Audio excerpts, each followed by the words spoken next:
Good afternoon and welcome. Thank you for joining us for this afternoon's presentation of the Virginia Foundation for the Humanities. My name is Catherine Kerrison. I'm a fellow at the Foundation, and it is my great pleasure to introduce today's speaker, Dr. Kendra Hamilton. Kendra is probably already well known to many of you because of her service to the city of Charlottesville as vice mayor, serving on the city council, among many other things. For the past 2 years, she's been teaching in women, gender, and sexuality studies, American studies, and English at the University of Virginia, where she received her doctorate in 2010 as a scholar of the literature and culture of the South. She's published a volume of poems entitled The Goddess of Gumbo and numerous essays. She's the recipient of numerous awards and fellowships for her current book project on Gullah, the language and culture of Low Country, South Carolina. Ultimately, she hopes to restore the story of Gullah culture to the broader story of the cultural and geographic formation of the American Southeast in ways that will help advocate for endangered indigenous communities and the fragile coastal environments. Today, however, Kendra will talk about a project that comes from the streets of Charleston, where she grew up, her quest to find out about Goat Cart Sammy, the man who was the inspiration for the fictional Porgy of Porgy and Bess. Please welcome Dr. Kendra Hamilton.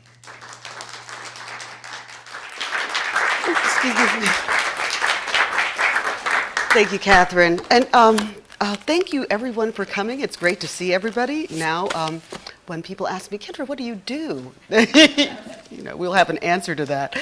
I just want to take a moment before I get started to thank the Virginia Foundation for the Humanities for making this possible, especially Ann Spencer, who does so much to keep us fellows, taken care of, and Rob Bond, who, is doing such yeoman service in terms of, standing up for the humanities in an environment that's really pretty tough. So if you could just give them a hand, I really appreciate everything. All right, let's just make sure I have, all my little things. The title of this talk refers to the fact that the world that the fictional characters Porgy and Bess emerged from has long vanished into the maw of what has been euphemistically called urban renewal. The crosstown highways that link the peninsula of Charleston to the islands and the neighborhoods west of the Ashley River and east of the Cooper River, beginning in about the 1960s, tore an 8-lane chunk through the heart of Black Charleston. Thousands of people, hundreds of businesses, a whole world just vanished as the urban fabric was brutally ripped and the community erased. Discovering that Porgy had been a real person and learning about his connection to my own life re-peopled for me what was a blasted landscape of parking lots and highway overpasses. It was like being given the key to the code of the urban space. And what was revealed to me was this whole hidden history that I came to think of as the secret lives of Porgy and Bess. So what I'm going to present today is a very small piece of a very long project on Gullah people and culture that's titled Romancing the Gullah, The Rage for Racial Authenticity in the Age of Porgy and Bess. The book is at its core about the relationship between artists and their sources, the way ordinary life gets appropriated and exploited without the knowledge of, and certainly without the permission of, the alleged artistic sources. And that is just a common process. Every artist does it, of every color and every background. But the ethics of that can become extremely dicey when you're looking at the differential power relations associated with race, gender, and rural cultures, especially as they are worked out in places like Charleston, which have such a troubled racial history. So I'll start with a very brief introduction to Black Charleston and to my sources, and then I'm just going to segue into a little section of the manuscript that focuses on George Gershwin and his relationship with his cast. I've chosen it partly because it's just a lot of fun, but the other reason I've chosen it is because it links up to a hidden Charlottesville connection to this history. And that is Todd Duncan, who originated the role of Porgy on Broadway, was the uncle of Teresa Walker Price, who's a good friend of all of us and who's in the audience today. So if you could give her a little hand too. So, who was Porgy?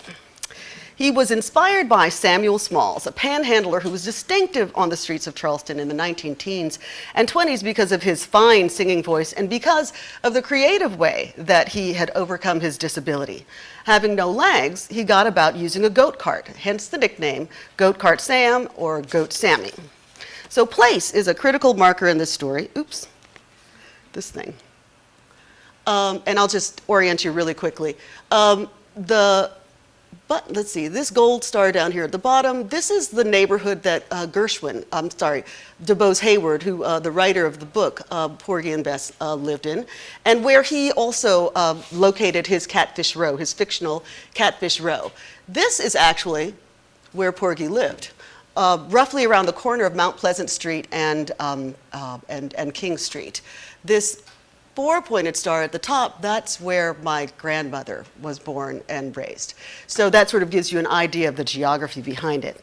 So Hayward's Catfish Row is set in his neighborhood in the historic district, downtown district south of Broad. It's probably the only place in the world where it's actually a point of pride to be known as an SOB.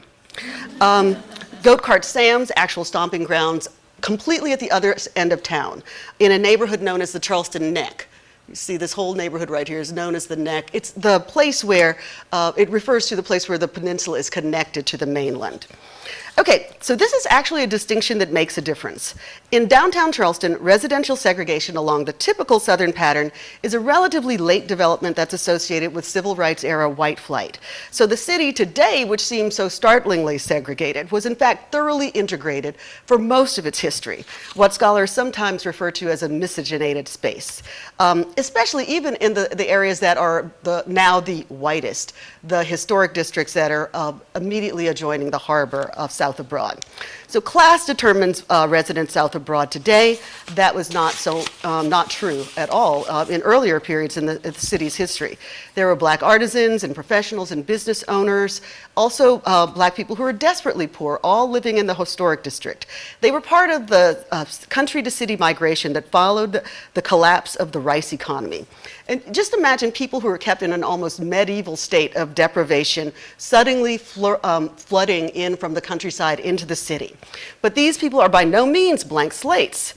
They have all the riches of the environment at their disposal. They are masters at navigating the low country environment. They have Gullah language, they have religion, they have this whole folk inheritance expressed in music, styles of dress and dance, expressive postures. You could call it styling.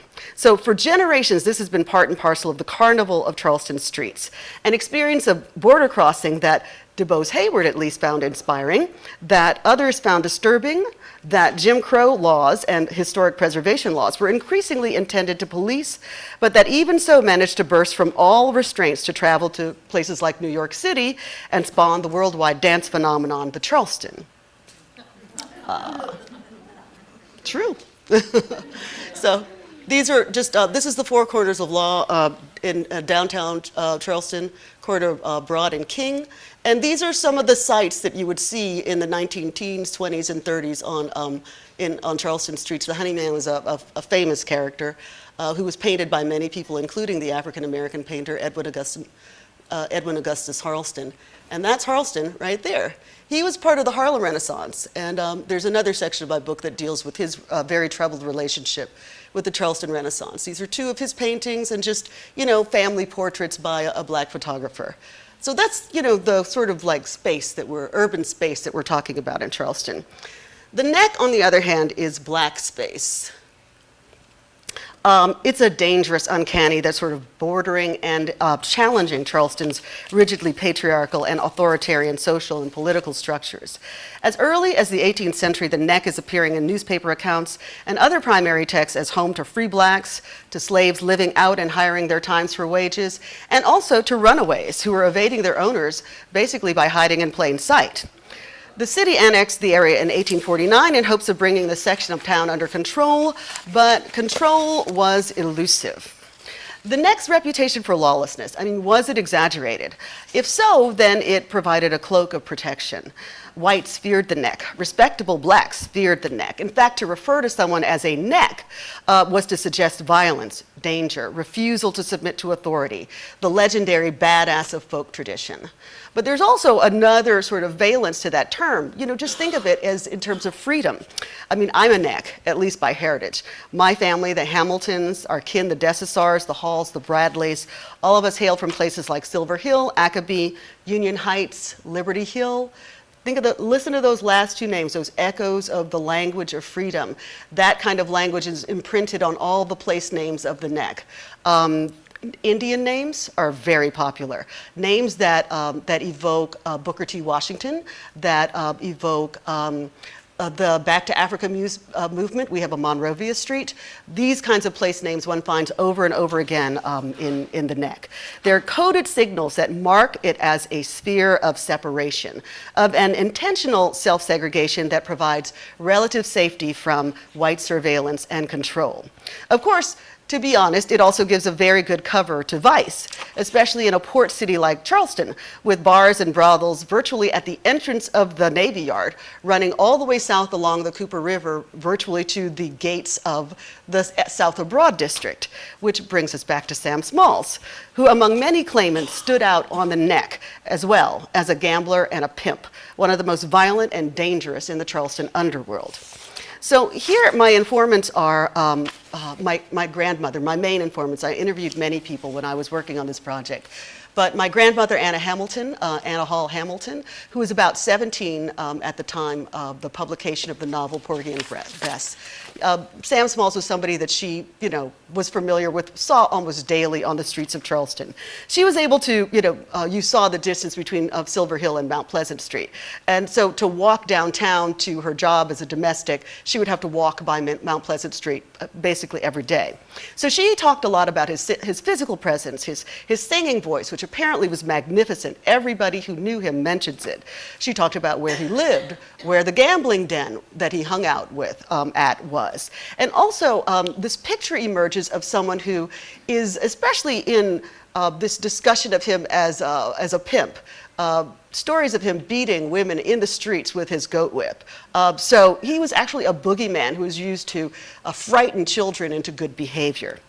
My second informant, let's see, I think one more, was Sarah Dowling, who was in her, she's been a fixture of my life for my entire life because of her connection to the Jenkins Orphanage Band, which my father, who's a jazz musician, learned his trade in.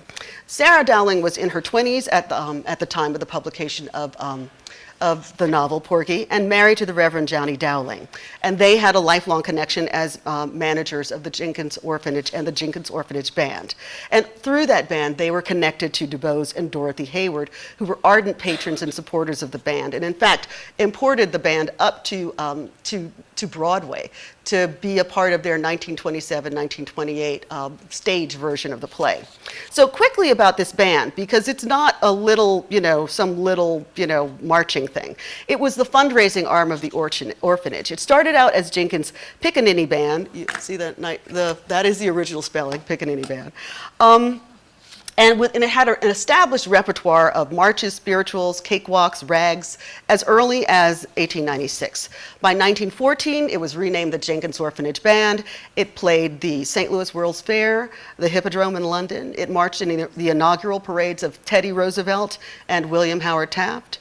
In its heyday, in the mid-1930s, it was profiled in Time magazine and earned $75,000 to $100,000 a year, with multiple bands and a seasonal touring schedule that took them from New York to Miami and to Europe.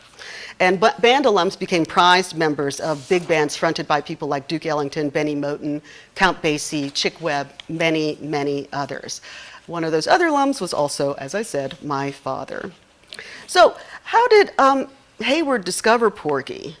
Well, pretty much the same way everybody, most whites in Charleston during that period discovered news about the black community in the crime section of the newspaper. Cripple accused of firing at woman read the headline. The item went on to recount that Smalls, commonly seen on King Street with his goat and wagon, fired several shots at Maggie Barnes at 4 Romney Street, then fled the scene in his goat wagon. Hayward was astonished. He had seen, Sam Smalls around the streets, plenty of time, and just it never occurred to him that this guy was capable of something like this. Just think of that old wreck having enough manhood left to do a thing like that, he wrote in his journal. So it doesn't seem like much to hang a story on. Of course, he does hang much of a story. I mean, you look at the short, unhappy life of Sam Smalls, a gambler, a pimp, community boogeyman, used to frighten children into good behavior. At one level, it's absolutely banal. One finds desperate men in dangerous circumstances like him in small towns and big cities all over the world. Now, the apotheosis of Sam from crude melodrama to myth is achieved in aesthetic terms by splitting the man into three characters. We have Porgy, this gentlemanly beggar with a poet's temperament who whispers little rhymes to his dice as he throws them rather than grunting and shouting. And that actually is inspired very much by DuBose Hayward.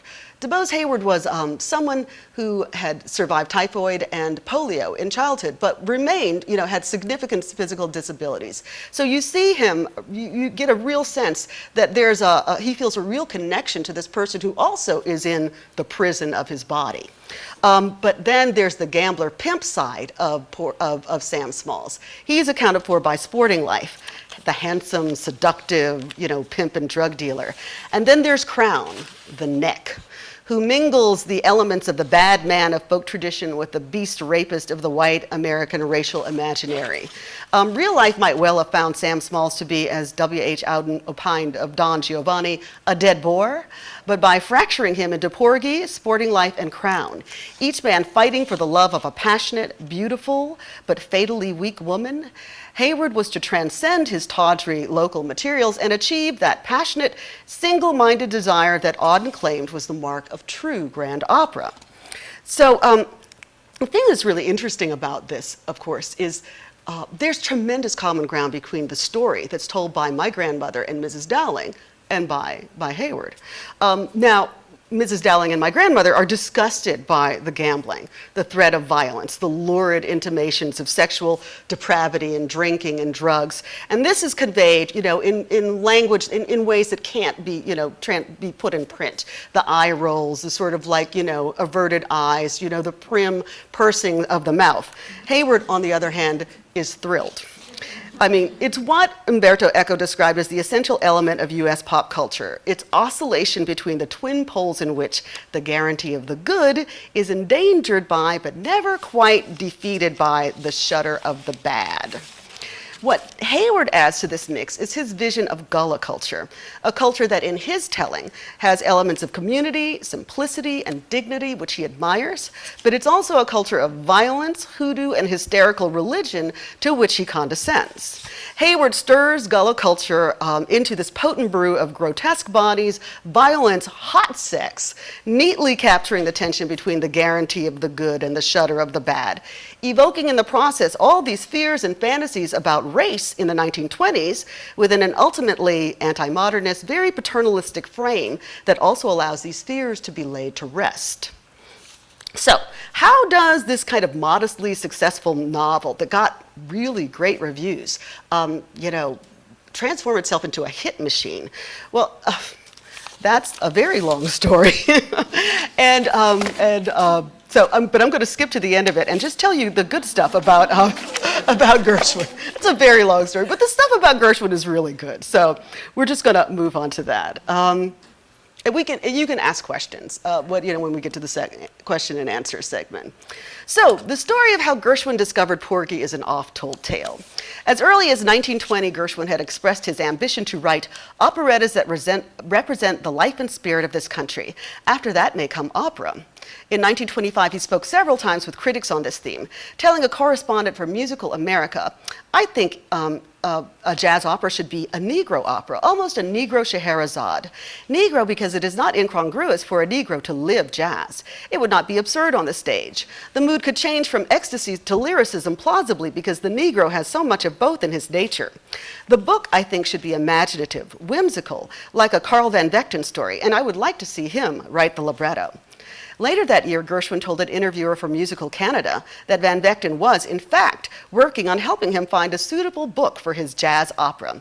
"I shall certainly write an opera. I shall write it for niggers. Blacks sing beautifully. They are always singing. They have it in their blood. They have jazz in their blood too, and I have no doubt that they will be able to do full justice to a jazz opera." So we should note that strong prejudices barred African Americans from the opera stage in these days. The color bar at New York's Metropolitan Opera was not broken until 1947. And despite Marian Anderson's heralded debut in 1955, the Met did not have a black singer on full-time contract until 1962. Thus, Gershwin's determination to make use of African American singers and musical idioms was, in its way and for its time, completely remarkable, regardless of his beliefs on the blood quantum of black musicality or the language that he used to express it. But his friend, Carl Van Vechten, was not, in fact, to be a partner in this venture. Instead, in 1926, longtime friends Lou and Emily Paley gave Gershwin a copy of Porgy, which legend has it the composer devoured in a single night.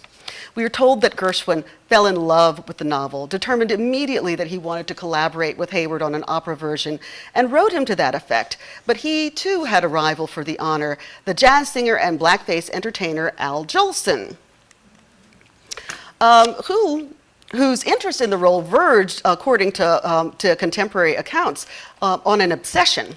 While Gershwin delayed going to work on the project that was to become Porgy and Bess for nearly 9 years, he was diverted by other projects, and he also had a very dispassionate artistic self-assessment that he wanted to study orchestration and build a body of work. Jolson pursued the role with fervor. On the heels of the Hayward and Hayward Broadway production of 1927-1928, I'm referring to DuBose and Dorothy Hayward. Dorothy Hayward wrote the stage version of the play. Jolson asked for and received permission for a radio adaptation and followed that with an offer of $30,000 for the rights to a talking picture version. Quote, "It sounded like big money to us," Dorothy Hayward wrote in her unpublished autobiography. "There was no one to tell us the price would one day rise to $1 million. The stock market crash of 1929 killed that project, but the contest for Porgy's soul renewed in 1932 when Jolson approached the Hayward's Broadway producers with a new proposition, a stage musical version of Porgy featuring the hit-making team from Showboat, Jerome Kern and Oscar Hammerstein II. Jolson, of course, would star in blackface. Dorothy Hayward describes what happened next. DuBose objected that Gershwin was to write the musical. When was the answer from the Theatre Guild? To a couple habitually hard up, the Jolson musical was a sore temptation. But it was a temptation the Haywards were able to resist. The impasse broke when DuBose phoned George in New York and, quote, left out all the fancy persuasion, unquote. He said, "I think Al Jolson is great, but I want a Negro. I have the greatest admiration for Jerome Kern, but I want you. I have the greatest admiration for Oscar Hammerstein, but I want myself. I've been thinking about and planning this opera for 7 years. I'll go on waiting, but please make it within the next 7. George answered, "I'll drop everything and start work tomorrow." So let's consider the unfolding of events for just a moment before we move on. The Jolson project is certainly attractive financially. It's one of the most bankable stars of the era, and it would have been a surefire hit in tough financial times, in contrast to this risky labor of love that was all that Gershwin could promise. Ultimately, both Hayward and Gershwin seem to have come together on the basis of shared passions and shared prejudices. Both men loved African American music and shared a conviction that its fusion with European forms represented entirely new possibilities for art. At the same time, both men had a passion for authenticity, which neither was willing to compromise. Jolson's offer was solid gold that Hayward was able to turn down with the mantra, "I want a Negro." So, if blackface minstrelsy was indeed people's culture in the 19th century, a form elevating black types to national mythology, then this decision signals a sea change, a shift in taste. The white performer with his burnt cork and sad clown's lips is no longer held by the national kinesthetic imaginary to be an adequate representation of the original. If mimicry is indeed at once resemblance and threat, as Homi Bhabha has written, then we see played out in Jolson's exclusion the recapitulation of an ancient and bitter backstage drama, a performance in which the leading roles are in the process of being recast. But mimicry's threat cuts in more than one direction. The Hayward-Gershwin collaboration represents an attempt to speak not just for, but also in the voice of the American Negro. On the one hand, given the unequal power dynamics, this endeavor need not even be justified. But on the other, if we consider the actual effect of all this mirroring and doubling, the fact that the mirror effect of Hayward and Gershwin's putting on the blackface mask to create is going to be mirrored again by African Americans being cast in the roles, then we might conclude that this might impose special burdens of authenticity. Questions less of whether singers capable of tackling the roles can be found, the kinds of questions that occupy critics and producers, but whether such singers, when found, could embrace the music they were asked to sing. This is a burden that can't be satisfied as simply as during the heyday of minstrelsy. I'm recalling here the 19th century biographical convention of the minstrel performer describing his quasi-mystical encounter with the black original. And by some brief, miraculous process, the performers, the original's skills are transferred to the white performer. Now, it appears that with the composition of Porgy and Bess, Hayward's passion for the music demanded, and Gershwin's own perfectionism would accept no less than a ritualistic immersion in the cultural landscape of the Gullah Geechee Coast and the music that emerged from it. Okay, Gershwin made only 2 visits to Charleston during the 20 months. And this, Broadway critics have mentioned, is a prodigious length of concentrated effort for any Broadway composer, but, actually not very long for a classical composer.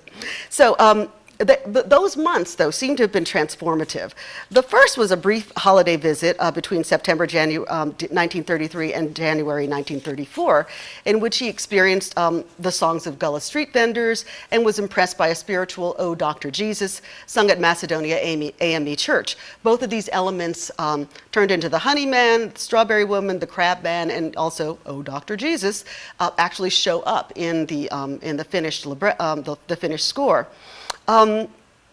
Now, Hayward's adamant insistence, though, was that Gershwin had barely scratched the surface of the musical riches of the region. So he wanted him to come back for a second visit. And this did occur in June and July of 1934. And this is the visit that sort of entered Charleston Renaissance legend. He arrives with his cousin, the painter Henry Botkin, and his valet, as well as his golf clubs and his paints. And the dapper Gershwin finds himself in a 4-room cottage on the ocean side of Folly Beach, directly opposite the Haywards' beach cottage, Follywood. Gershwin marinated in music while in South Carolina. He heard performances by the Society for the Preservation of Spirituals, which is a white elite group that is, committed to performing spirituals in Gullah with the original shouting hand jive. He traveled down the coast to Rockville on Wadmalaw Island and listened to black singers at the home of Eddings Whaley Wilson. Quote, James Island, with its large population of primitive Gullah Negroes, lay adjacent and furnished us with a laboratory in which to test our theories, as well as an inexhaustible source of folk material, wrote Hayward. And while Gershwin's cousin Botkin tried his hand at painting scenes and characters from Porgy and Bess, they were terrible. For Gershwin, there was also the inevitable visits to churches. Hayward, for example, describes a visit to a church in Folly Beach where spirituals were sung in the old way in Gullah. And this is all in quotes of Hayward's description. The Gullah Negro prides himself on what he calls shouting. This is a complicated rhythmic pattern beaten out by feet and hands as an accompaniment to the spirituals and is indubitably an African survival. I shall never forget the night when, at a Negro meeting on a remote sea island, George started shouting with them, and eventually, to their huge delight, stole the show from their champion shouter. I think that he is probably the only white man in America who could have done it. Gershwin seems to have agreed. He told Anne Brown, the 20-year-old Juilliard student whom he cast very much against type as his original best, that one of the church elders had told him afterward, in a passage that really recalls the minstrelsy tradition described by Eric Lott, "By God, you sure can't beat out them rhythms, boy. I'm over 70 years old and I ain't never seen no po' little white man take off and fly like you.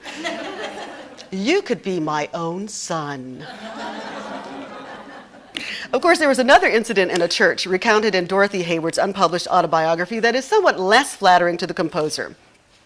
Once we took George to a Holy Rollers church, and this is in Hendersonville, North Carolina. As we sat inconspicuously in the back row, our host managed to forget all about us and really went to town. They began to leap up and down the aisles and to talk into unknown tongues. I had never heard this before, nor since, and I did not hear nearly enough of it then. I was beginning on the very verge of doing some leaping myself and taking a crack at an unknown tongue when George's iron grip on my arm lifted me right out of my seat and out the door. Dubose, who had been fascinated and entranced, followed us in bewilderment. He said, "You didn't like it?" George said, "I've never been so scared in my life." Why, those people were carried out of themselves. They could have torn us to pieces without knowing what they were doing. The thought that the gentle people we knew the congregation to be suddenly turning into fiends by night amused Dubose and me as a strange northern idea. But it was not a wasted evening. In November 1934, George wrote Dubose, "I start and finish the storm scene with 6 different prayers sung simultaneously, the effect we heard as we stood outside the Holy Rollers Church." The anecdote reveals much more about this trio of moderns than its teller may have realized. The fascinated, fetishizing gaze of 2 tourist consumers being disrupted, at least for a moment, by the third's dread at confronting too directly the uncanniness of the other. The fact that even this experience may then be transformed by the alchemy of artistic creation into a beautiful uncanny that heightens the terror of one of the most powerful scenes in the opera's second act. So yes, Gershwin encountered music in South Carolina that was to influence his composition in ways large and small. But for our purposes, what may be most provocative is the notion that musical ideas may have been the least of what Gershwin sought and found in South Carolina. That is, the summer idyll with the Haywards appears to have allowed Gershwin to immerse himself both in a romantically alien landscape and a powerful experience of radical rural innocence for which he, one of S. Scott Fitzgerald's beautiful people, living amid the sophistication, the corruption, and the gay dissipations of Manhattan, may have deeply hungered without necessarily even realizing it. The anecdotes about Gershwin going native, swimming and golfing and going shirtless and unshaven, tanning brown as a nut in contrast to his immaculate dress and bearing in New York City, abound. And music critics have drawn attention to the impact these experiences had on the musical language of the piece, that sense that Gershwin is able to convey of a story unfolding in a timeless wilderness at the edge of an eternal sea. The opera's theme, as Wilfred Mellers has persuasively argued, is, quote, "the search for an equilibrium between the black jungle and the white town that exists, whatever the color of our skin, within us all," unquote. This is the human universal that Gershwin perceived nearly a decade before writing the opera, in his earliest reading of Porgy. Catfish Row as a Black Eden, alienated and oppressed by the modern, equally embattled by the corruption of authorities without and human vice within. These universals were to drive Porgy and Bess to the center of national and global imagination, and to keep the show there for nearly 2 decades. So the iconic status that Porgy and Bess was eventually to assume in global culture was a fate that seemed by no means certain when the show finally opened on Broadway on October 10th, 1935.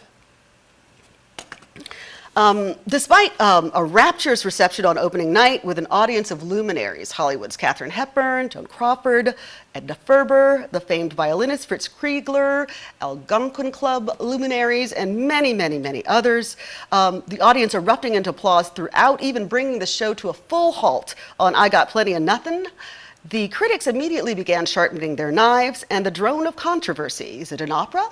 Is it musical theater? Is it authentically Negro? Is it warmed over Tin Pan Alley? Seemed to overwhelm the positive word of mouth. A few quotes reveal the tone of the debate. James Weldon Johnson felt rapturous, but Duke Ellington was annoyed, saying Gershwin had, quote, borrowed from everyone from Liszt to Dickie Wells' kazoo, unquote. Virgil Thompson, apparently forgetting that he himself had tried his hand at a Negro opera in 1934, damned it in modern music as, quote, a libretto that never should have been accepted on a subject that never should have been chosen by a man who never should have attempted it. Folklore subjects recounted by an outsider are only valid as long as the folk in question is unable to speak for itself, which certainly is not true of the Negro in 1933. William Youngren, writing in the New Republic, shot back, nor was it true of Spaniards and Spanish gypsies 60 years earlier, but one is grateful that such fine scruples did not keep Bizet from composing Carmen. So did the controversy play a role in depressing ticket sales? The show did close after only 124 New York performances, which is an unprecedented hit for an opera and a ruinous financial failure by Broadway standards. But so there is this lingering sort of sense of controversy, a lingering sense of possible failure. That might have been the end had it not been for the fact that Gershwin died less than 18 months later of a brain tumor. That event's suddenness, its tragedy bringing renewed attention to all of his work, but especially to his most ambitious works. So immediately there were memorial concerts featuring Todd Duncan as Porgy, and Anne Brown, the original Bess, and Ruby Elzey, the original Serena. Oops, no, go back. Not ready for that yet. As the original Serena. Less than a year later, a series of revivals began, each one more popular, critically acclaimed, and financially successful than the one before. Now, war interrupted the revelry, but after the war, in 1952, the US government took a critical role by agreeing to a partnership between the State Department and the producers Robert Breen and Blevins Davis. And in this partnership, which was to take Porgy and Bess through, in the years 1952 to 1956 to 4 different continents, Porgy and Bess becomes something of this globe-trotting cultural ambassador for American cultural values. So let's take a step back from this for just a moment, though, to look at some of the power dynamics and power and production relations embedded within the performance history of the show. You know, when we look at this, we see the persistence of and the persistent denial of controversies of race, you know, throughout the history of the show. The Broadway historian Joseph Swain, I'm sure, thought he was putting to rest a controversy that was then 60 years old when he wrote in 1990, "The social and political implications of Porgy and Bess for the Black community are very real and quite complex and require discussion, but ultimately they are irrelevant to any dramatic appraisal of the work. This may be difficult to swallow for some, but such defects lie apart from the musical dramatic ideas with which the composer is wrestling. And modern opera goers forget politics as part of their suspension of disbelief that allows them to enter into the medium in the first place." So while acknowledging the complexities of the social and racial issues involved, acknowledging indeed that somebody at some point must discuss them, Swain simply avoids the issues, arguing for the separation of art from context. This is a strategy of evasion and denial that's different only in degree from several others. There's a Hollis Alpert strategy. He's a historian of the show Porgy and Bess, who argues, it just dismisses out of hand anyone who calls the show stereotyping. And then there's the other extreme, which is represented by Anthony Tomasini, who was a New York Times opera critic, who in 2002 argued that, you know, all of this is this moment in time that they were capturing is over. And you know what? White singers should be allowed to sing the roles. Of course, you'd have to break Gershwin's will to do it. He included in his will that he was so afraid that there would be a blackface version of Porgy that he included in his will that white singers should not be allowed to sing the roles. So basically, each strategy absolves the work and the artist by extracting them from their social history and excusing them from any complicity, ironically ensuring that the controversies will continue to fester by leaving the disciplinary superstructure of disadvantage unexamined and unchallenged. The fact is, if we consider Swain's reasonable middle position, he's mistaken on all points.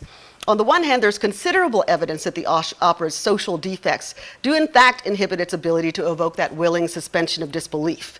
Arguing otherwise requires ignoring the inconvenient fact that the opera enjoyed its heyday of financial success and popularity during the decades when racial apartheid in the US was at its strongest. The first attempt at a production in the post-Brown versus Board of the Education era, as this retrograde worldview is collapsing, was the disastrous 1959 Samuel Goldwyn film version starring Sidney Poitier, Dorothy Dandridge, Pearl Bailey, and Sammy Davis Jr.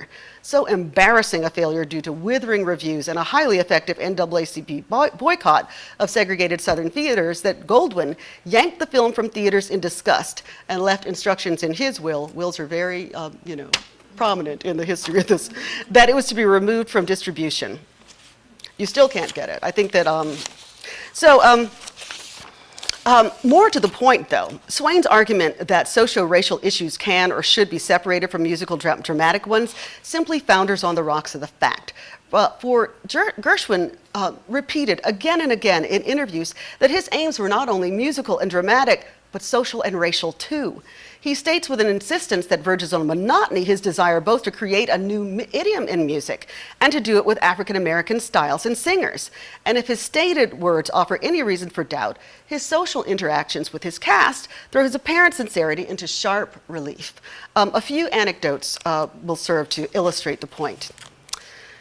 Todd Duncan and Anne Brown, the stars of the original Broadway version, whose reminiscences were not recorded until the 1990s and not published until 2004, recall in vivid detail Gershwin's attempt to win past their initial skepticism. Both classically trained, Duncan was the son of a pianist from Danville, Kentucky, and was on the voice faculty at Howard University. Brown was a doctor's daughter from Baltimore, a student at Juilliard. They came to audition for Gershwin with chips firmly planted on their shoulders. Duncan, for example, notes, "My training had been strictly classical, and I simply had no interest in any show business stuff. But when I received a phone call from George Gershwin, well, it was pretty difficult to say no. So up to New York, I went on the train one day. I sang an old Italian aria, Lungi dal caro bene. Well, number one, he didn't understand because he thought I was going to sing Shortening Bread or Old Man River or some Negro spiritual, something niggery, you know. That's what he thought. But I sang what I loved and what I wanted to sing. Gershwin stopped Duncan from singing after 12 measures, gave him some stage business to perform, then asked him to start again. After only 12 measures, Gershwin stopped him again and said, greatly annoying him, and offered him the title role. And I said, and do you know what I had the nerve to say? I didn't say, yes, I'll be glad to be your Porgy. I said, Mr. Gershwin, I have to hear your music first. Oh, he loved it. He just loved it. He then said, well, we can arrange that. Could you come back next week? Brown tells a similar story. I sang a French aria by Massenet, several German lieder, Russian songs in English, even a German melody. And George Gershwin was full of praise. And then he asked me to sing a Negro spiritual. Well, unless one is nearly as old as I am and has lived in the United States before the Second World War and understood the insidious damage racial prejudice can inflict on both the victim and the racist, it may be difficult to understand my reaction at that moment. I said, well, weren't you satisfied with what I sang? And he said, well, yes, of course. It was lovely, beautiful. Well, why do people always ask Negro singers to sing spirituals as if that's the only thing they should be singing and not German lieder or French arias? I was very much on the defensive. George Gershwin simply looked at me and he said, oh, I understand. And I realized he did understand. And then I wanted more than anything to sing a spiritual for him. How dumb I had been. Wasn't this to be an opera about Negroes? I didn't bring any accompaniment for a spiritual, I said, but I could sing one without accompaniment if you would like. Oh, yes, please do, he said. So I sang a spiritual, A City Called Heaven, and when I finished, I knew that I had never sung it better, nor would I ever sing it better.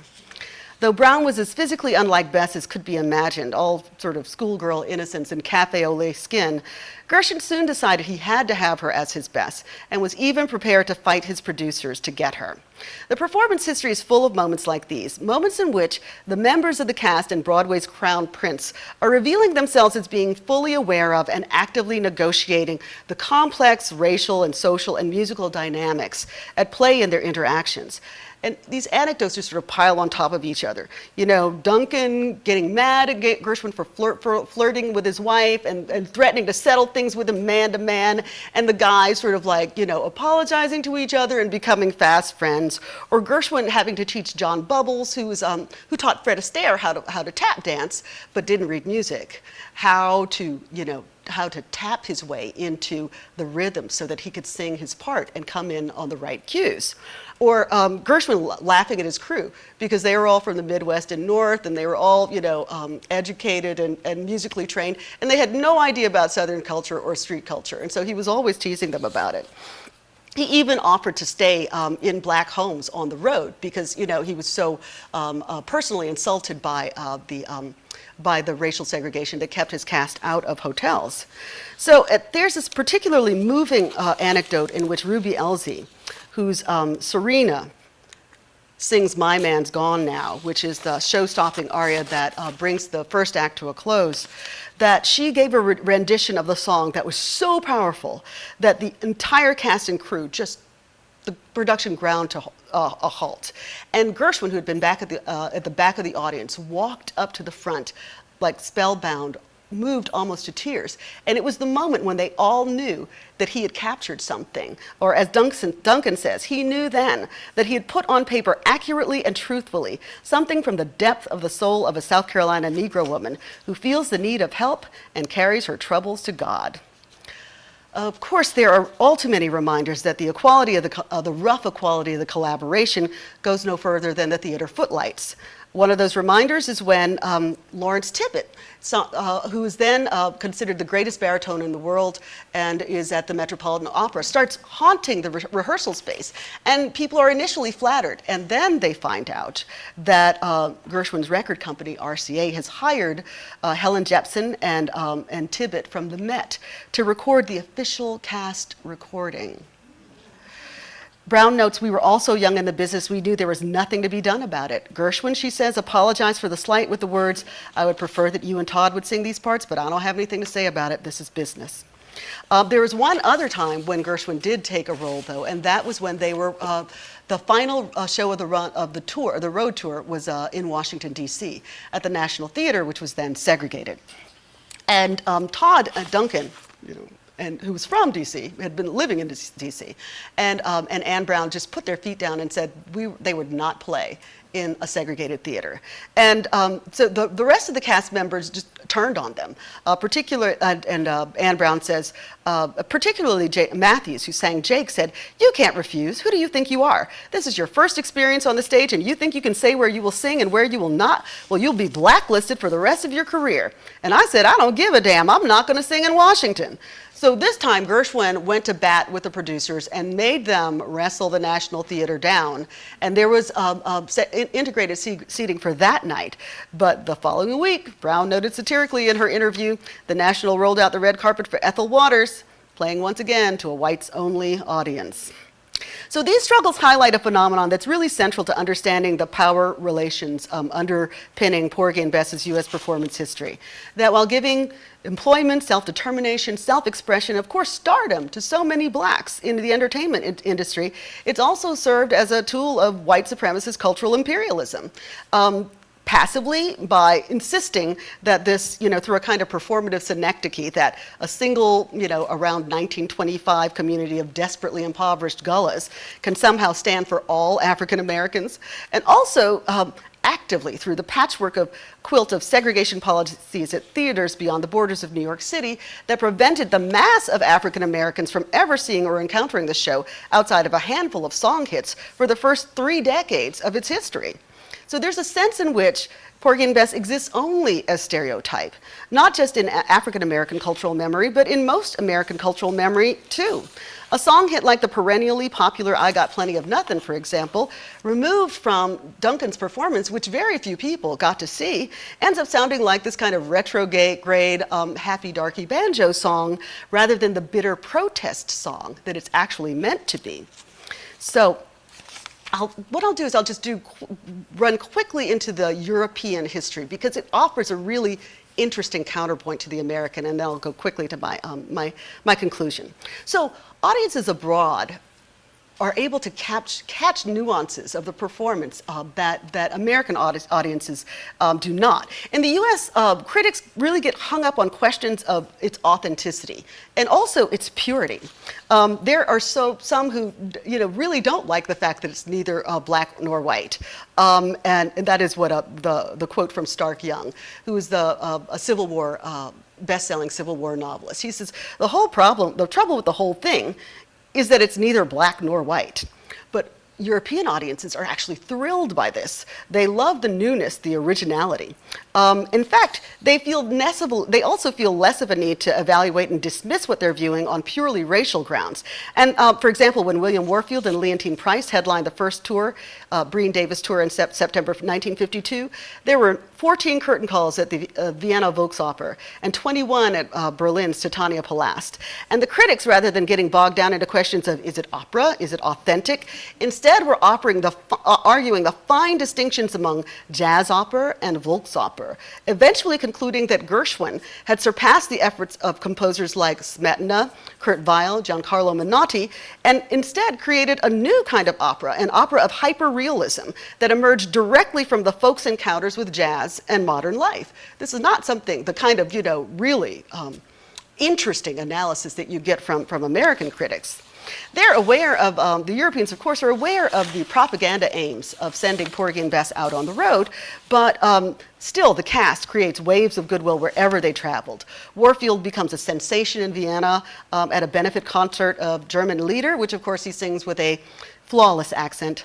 Black mannequins appear in fashionable shop windows throughout the capitals of Europe. The comings and goings of the cast, which are operatically trained, multilingual, stylishly dressed, their sophistication rivaled only by their talent and their good looks, they're generating the type of massive press coverage that one associates with contemporary megastars like Lady Gaga and Justin Bieber. The United States may have figured as this land of lynchings in much of the communist and socialist press, but these African Americans, ironically, mingling freely with European elites and walking fearlessly into doors that in the United States would have been closed to them, are far from seeming visibly deprived or oppressed. And this is where the most direct contrast is offered with the United States.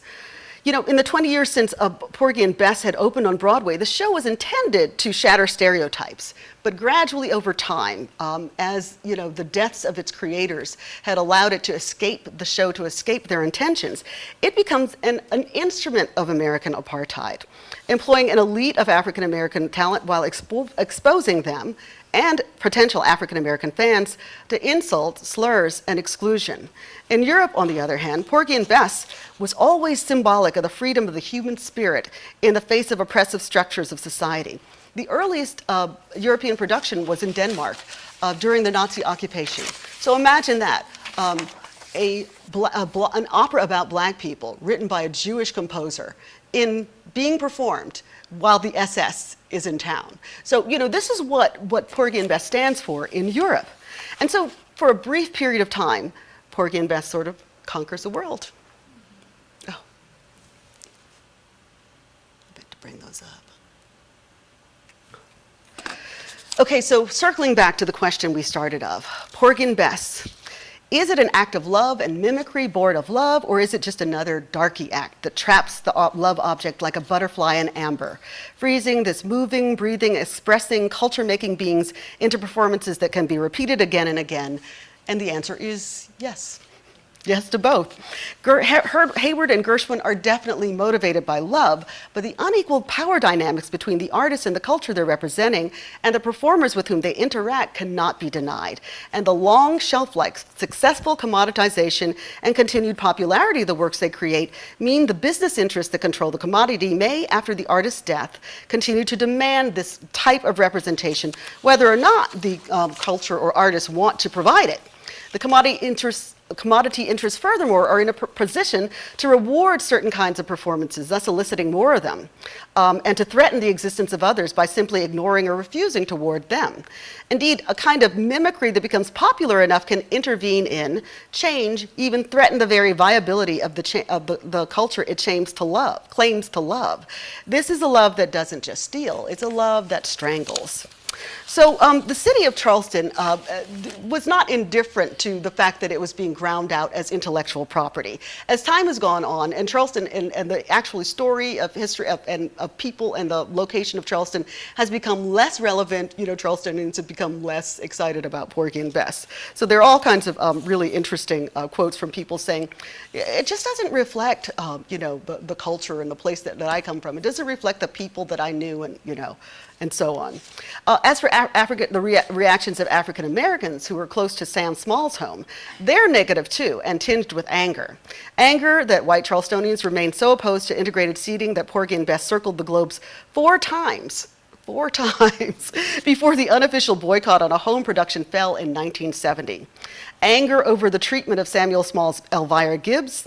Over the decades, the local paper dispatched reporters on 3 separate occasions to chronicle the travails of Porgy's mother. The headlines, Porgy's mother still lives in Charleston in 1951. Porgy's mother still alive, unaware of fame which world gave Goat Sammy in 1959. And finally, little fame, much pain, mother of Porgy Elvira Gibbs dies in 1961.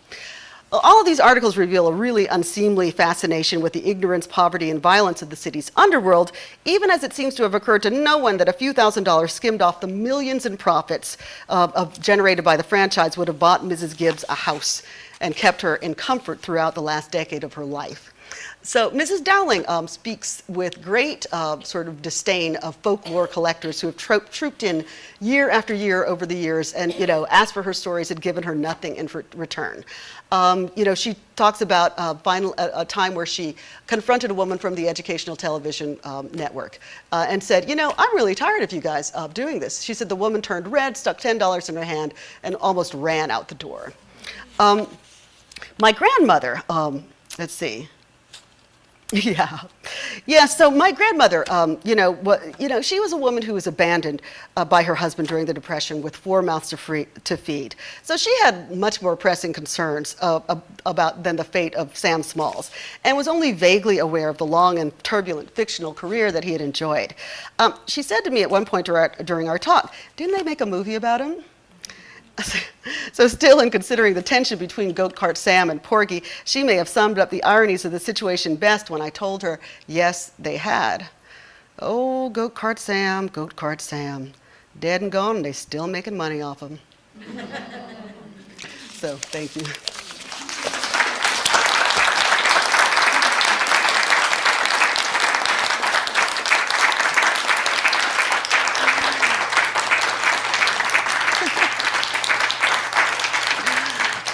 I'll be happy to take any questions. I'm sorry if I was racing. I felt I was talking so fast. Yes, Miss Nancy. Here comes the mic. How did he die? Yes, this was in, Nancy Damon asked, how did Goat Cart Sam die? It was shrouded in mystery. No one's exactly sure how he died, but he was buried north to south, which in the Gullah tradition indicates that his family thought that he had been killed by a root worker, and this meant that his soul would not rest until he had taken its revenge.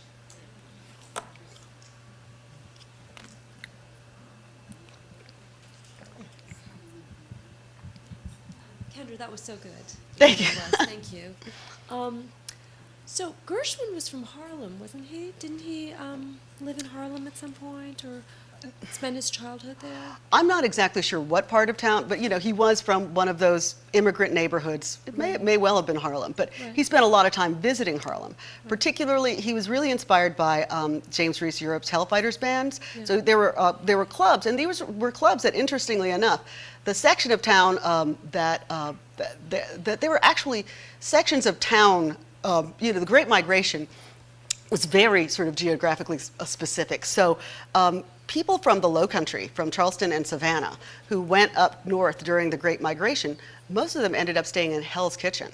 And the Hell's Kitchen section was a section where there were a number of these jazz clubs where Gershwin would hang out. So he would make the acquaintance of people. He saw the Charleston as the Charleston was sort of like, making its way from the fields of South Carolina to the big cities and becoming this sort of like dance phenomenon.